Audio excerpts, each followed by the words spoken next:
He's the author of the book A Force of Will, The Reshaping of Faith in a Year of Grief. So go Yeah, ahead, Mike. I met him at a conference, a philosophy conference. He had written a book called The Weakness of God, which is a book that helped me a lot, and I wrote about it in the book, my interaction with it in the book, in my book, that is. And I came up to him at this conference and I said, thank you for your work. It's really been a huge help to me. And I was kind of doing that formal thing that you do when you're meeting a somewhat famous person and trying to pay him his respect. And he stopped me. My wife was there with me. He stopped me and he said, "How are you? Are you okay?" Huh. Which was a very kind of pastoral thing, I thought. And I was sort of taken aback by it and surprised by it. And that was wonderful. And we were able to talk about kind of my personal experience. And then I kind of got back on my track of like, hey, here's how you help me. Your book helped me to help me with this question of how does God let these things happen to us? Why does God let these things happen to us? And at that point, he was a little less pastoral, but really great. He said, I think that's the wrong question. He interrupted me and said, I think that's the wrong question. And he didn't, it was a very enigmatic thing, and he didn't say much more than that. And he just kind of let me, as a good teacher, he just kind of let me leave with that and chew on that. And I realized, he didn't tell you what a better question would be. No, he did not. He just said that's a bad question. Well, who's got time for that? But I felt like he opened up. It seems like part of what you're talking about here, when people are grieving, whether we're grieving or other people are grieving, he opened up space for you, rather than filling the space, filling the uncomfort with things, doing things or saying things. He left room for you, room to speak about what was happening, and also room to consider maybe something. And I found that helpful. Yeah, I mean, definitely. Another thing on that was asking about my punch list is what I'm learning about is this idea of integration of grief. Like, we don't need to sort of overcome our grief. We need to integrate our losses into our lives. So I had a friend who came up to me shortly after our son died, and he experienced something similar years before, and he said, don't try to get over this. You're not going to be able to get over it, and you wouldn't want to get over it even if you could try, which was a huge light coming on for me. I thought, yes, so much of what I'm hearing from other people and what I'm hearing from books about grief is someday you're going to feel better. You're going to get past this. And I didn't want to get past it. I didn't want to forget my son. I didn't want to forget the experiences we'd had together. And so this idea of integration helped me to realize that so many times we have an oppositional view of grief. We want to overcome it. We want to do better. We want to overcome our grief and our loss and our doubts and our fears, when what we need to do is embrace those things and integrate them into our lives, to not try to get over them, but to make them a part of our story. Mike, one of the things that many people deal with when they're dealing with grief is the realization that they're going through this for the first time, this thing that they're in, right? Like, there tends to not be something in your life that has prepared you for this one. Like, you may have experienced other times of struggle and suffering. So there becomes a uniqueness to one's experience in grief, because every relationship would be different, or where you are in your life and every circumstance. And that then, what people end up having to do, and I'm sure you did, was have to dig deep into your own history of how you've responded to other things and try to use those for this circumstance, right? Like, well, this is how I did it before, or I had something similar to this, or maybe I should try this, or you dig deep into your faith. And for you to say now, what you want to do is integrate this into your life to reshape you in the future, which your subtitle of the book, gets after, the reshaping of faith in a year of grief. How did you find yourself reshaped by this? If you didn't want to do the overcoming narrative, but you wanted to do the integrating narrative, how are you different or reshaped now in life and in faith, and how you think about your place in this world in light of this? That's a great question. I think I'm more humble. I think, like you said, a lot of times the experience of grief is the realization that oh, these things happen, right? And when grief, when we're first bereaved, when something first happens to us, we say, I can't believe this happened. Yes. And part of the process is realizing this happens every day, right? And it's going to happen again, and it's an ongoing kind of thing, and it'll happen to me as well. So there's a kind of letting go, I think, a kind of humility that has shaped me and helped me. I read in the book a lot about this idea of weakness, of weakness in kind of theology, but also weakness in personal kind of weakness. And I think there's a strength that it's an enigmatic thing, I think, but there's a strength that you find in letting go. When you kind of stop struggling against something and you let reality be what it is, you can find a certain kind of strength that's a little bit, I think, deeper, a little deeper well to draw on. Your guest from last week, Richard Rohr, had a great statement I picked up on a few years ago. He said, we need to forgive reality for being what it is. We need to forgive reality. For being what it is. Why? Because it's so. You mean because it's so cruel? Because it can be so hard, so harsh. There's things for all of us about it. Whether it's grief or whether it's a kind of loss, we lose our jobs, we lose our homes, we lose our dreams, we lose our health. That all part of that. I think what he's pointing us to is trying to come to terms with that stuff and not be satisfied in it exactly, but to come to terms with it to the point where we can go on. We can not be embittered by the bad turn that things take sometimes. So I was at a funeral one time where there was the death of a person at too young of an age, and the sermon content from the pastor included this statement. We are all sitting here saying, why did this happen? But she is saying, why not? Because she enters into glory. And it felt really off to me. Like, no, like there's this sense, right? Like somewhere between not getting stuck. And a lot of people do get stuck in their misery and their anger and their struggle in death, especially.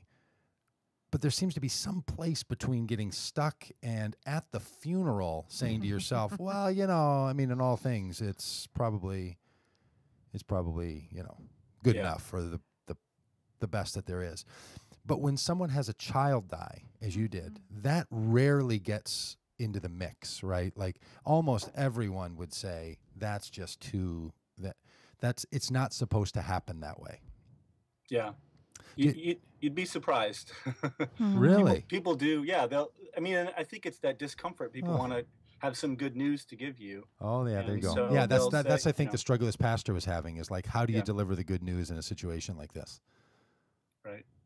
And I'm with you. I don't think that was I wouldn't have done it that way, and I would have had a hard time not walking out.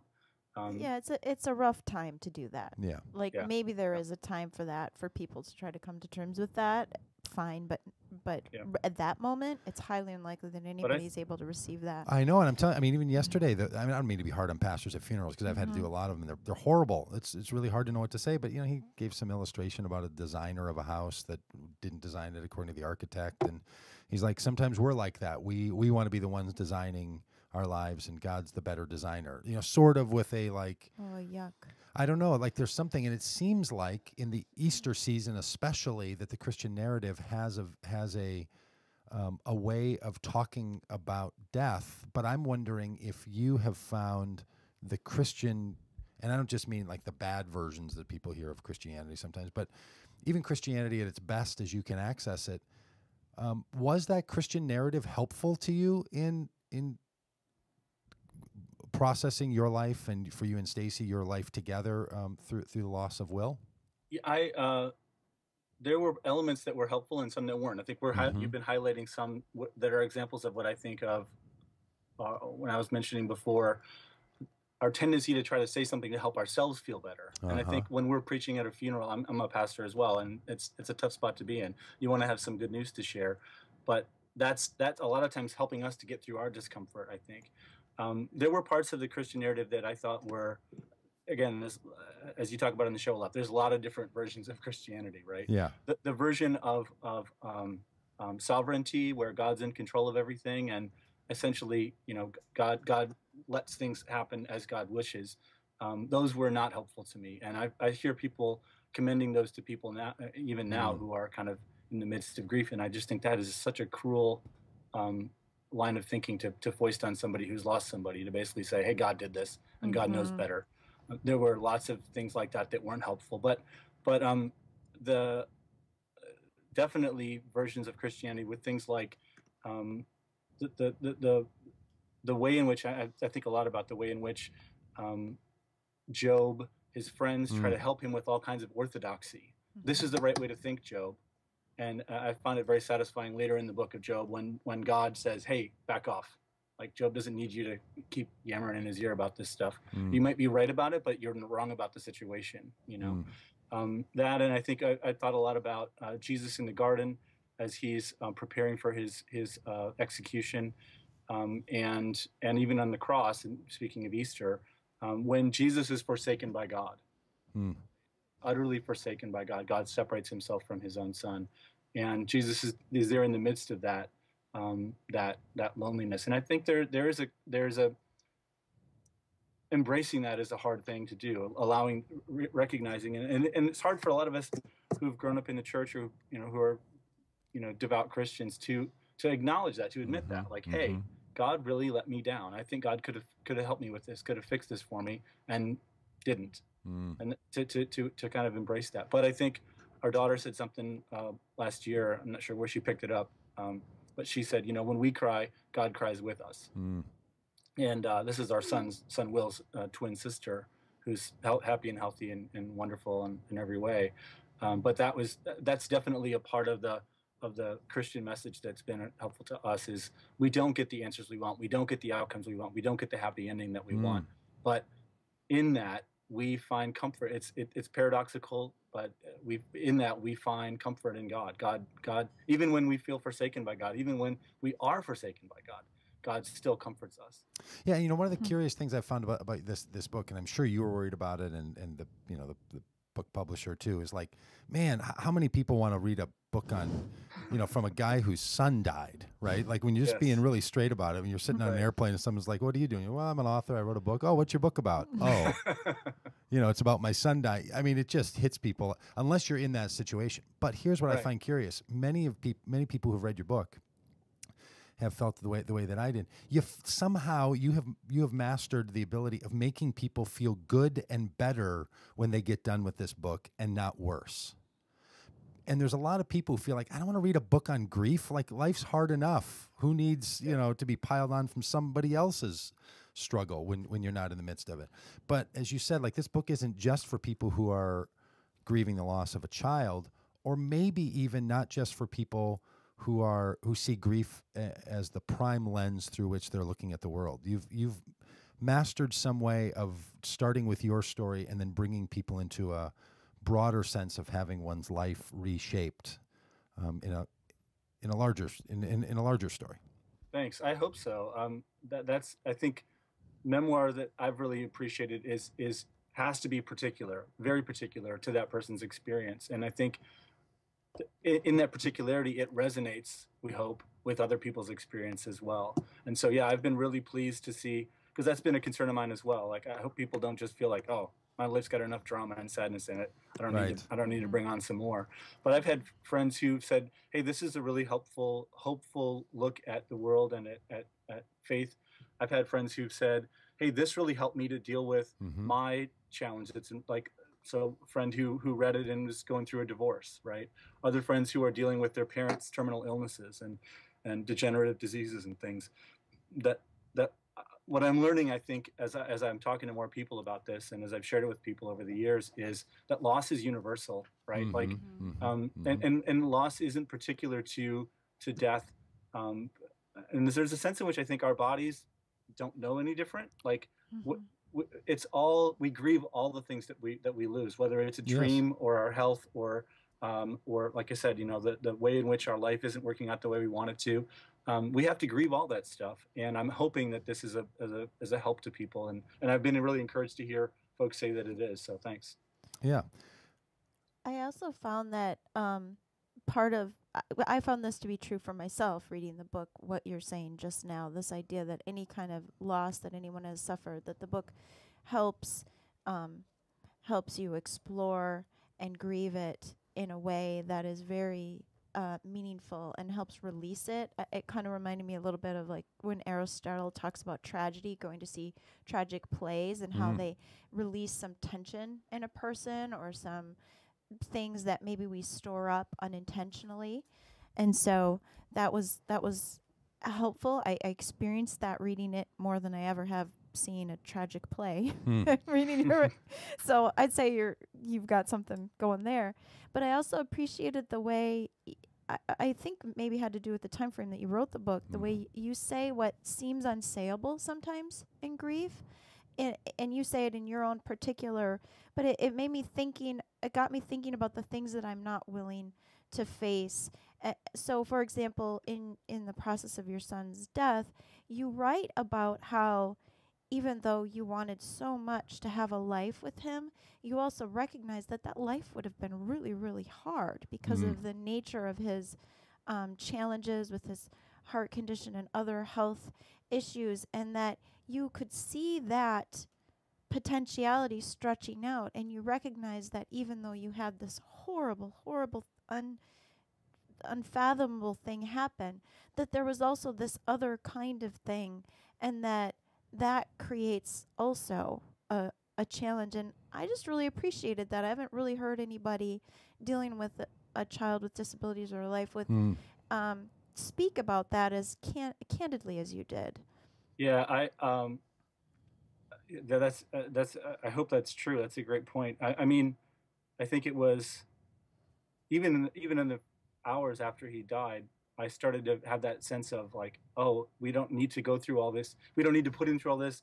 The really challenging life that was ahead for us and for him was no longer, right? And I felt relieved about that, and I felt tremendously guilty for that feeling of relief. But we have, but yeah, I think that we have friends who have special needs kids, and who. I'm not sure if there's something that they said or something that we kind of understood implicitly, but there is that sense of, oh yeah, and there's a way in which we got off easy, because the way in which life keeps going is a real hardship, a real thing. And so, yeah, I wanted to stay in that conundrum, right? I would do anything to have him back, and I wouldn't hesitate to care for him in whatever way he needed to be cared for, but. And I don't want to say, on the other hand, God knows better, and so God took him, right? But I wanted to stay in that middle space of saying, I wish I had him back, but I can't have him back, and I can see that maybe there are benefits to him now as his life as his existence continues. You know? Well, Mike, thank you for your good support of people who are in the midst of grieving, for the vulnerability that it took to tell your story and to want to tell it publicly in a force of will. And thanks for being on the show today. Hey, it's an honor. I'm glad to be here. Thanks, Doug. Oh, you're right, buddy. Hey, we love you around here. And folks, if you're interested in this book, give us head on over. We're going to do a giveaway. If you're listening live, this is for the live listeners. Go over to the Doug Pagitt page on Facebook and give us a comment about this book, and we will have a little drawing for the people who are going to be a winner of this very fine copy of A Force of Will, The Reshaping of Faith in a Year of Grief by Mike Stavlund. Thank you, buddy. Thank you. Thanks, Victoria. Bye, Mike. Thanks. All right, see you. See ya. Mike Stavlund's.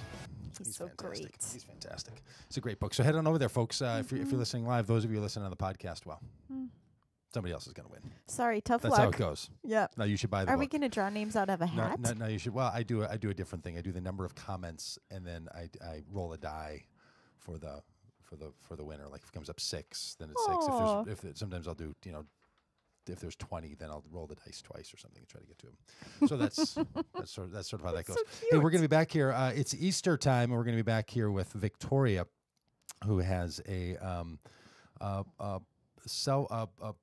poem. A poem, but I was going to say a one that you created. How does one say that? I wrote a poem, and I'm going to read it. I don't know what I you don't know. Yeah, wanted me I was to going to say a say. self-created poem. I don't know what I'm talking about. Victoria is Handmade, a poet. handmade poem. poem. There you go. A handmade poem. She has a handmade poem made by her. And My very own we're gonna be, so stick with us. If you're going to roll over to the new audio stream, go ahead, and if you're watching on the video, then of course roll over to the new video stream as well. We'll be back here at Doug Pagitt Radio, broadcasting live out of the Twin Cities.